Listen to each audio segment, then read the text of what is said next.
Allez, on continue notre formation et on va partir sur l'agrégation. Donc on va partir sur le regroupement des données, ce qu'on appelle communément sur le Transact SQL, le groupe by. Donc on va regrouper nos données par rapport à une colonne. Donc ceux qui sont familiers avec le groupe by en Transact SQL ne seront pas trop dépaysés par rapport à cette vidéo. Alors, on va rester sur la collection film, d'accord. Et on va donc partir sur, si on parle d'agrégation, on parle sur la fonction aggregate. Ok. Alors, faire attention parce qu'il y a pas mal de crochets et d'accolades. Donc on va voir les parenthèses. Et là, on va parler d'un tableau. En fait, on est obligé d'ouvrir un tableau. Et à l'intérieur de ce tableau, on va, bien sûr, on parle de tableau, pas de crochet. Donc je ferme les deux crochets avec les parenthèses. Ok, et à l'intérieur de ce premier tableau, on va mettre la fonction de la groupe. D'accord?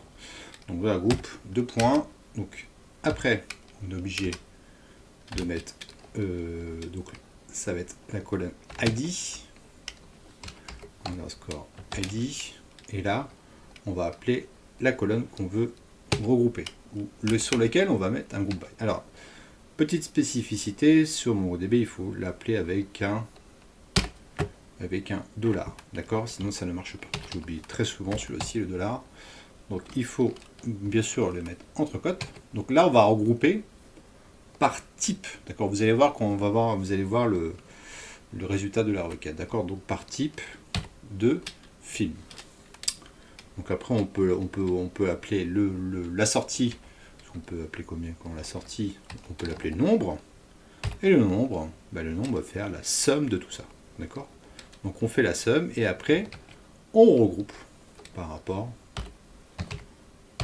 au de la groupe, ok? Donc de la somme 1, donc je veux faire la somme de tout ça. Donc j'ai trois accolades, je les ferme. Et que me donne ce magnifique script. Est-ce que ça marche du premier coup? Eh bien ça marche du premier coup. Donc je m'améliore avec le temps, vous avez vu. Donc ici j'ai l'ID que je sors ici dans le groupe by. Donc, par défaut vous mettez l'ID. Donc là je pars sur le type sur lequel je veux regrouper les données. Donc là les séries, j'en ai 3, j'en ai 12, où il y a le type série. Donc j'ai regroupé les données. Donc le game, j'en ai 3, hein, donc j'ai appelé la colonne, c'est un alias, on appelle ça un alias, hein, je peux l'appeler comme je veux, hein. Je peux l'appeler number, et donc là le sum est fait à la fin, juste après, ok. Donc là où il n'y a aucun type, il y en a 5, et le type movie, le nombre, il y en a 72, d'accord. Donc à partir de ça, je sais combien il y a de types dans ma base de données, dans ma collection, pardon, dans ma collection film. Ok, j'y arrive. Et on peut voir, hein, si on fait un db find, db film en find, petit, c'est mieux, c'est beaucoup plus joli. On voit ici dans les types, il y a beaucoup de choses, hein. Vous voyez ici type série, type movie. Donc là on a réussi à compter combien il y en avait. Ok. Donc c'était concernant ça le groupe by. Deuxième opérateur qu'on peut voir aussi, c'est le distinct. Distinct, opérateur qu'on voit très souvent sur partie Transact SQL. Donc sur MongoDB, vous verrez c'est pas très simple, donc c'est pas très dur. Donc on va toujours rester sur le type, voir éventuellement le nombre de types qu'il y a. Si on a une base de données avec une collection qui est énorme, si on veut savoir juste le type de série sont distincts, parce qu'il peut y en avoir plusieurs, il peut y en avoir des dizaines et des dizaines, on va pas se taper tous les documents. Donc là, on va regarder, on va voir ce qu'il y a comme type de série. Donc c'est là où rentre en jeu le distinct, c'est là où il peut être très très pratique. Donc là, on fait dbfilm. Donc là, c'est distinct. Ensuite, faut mettre parenthèse. Hop.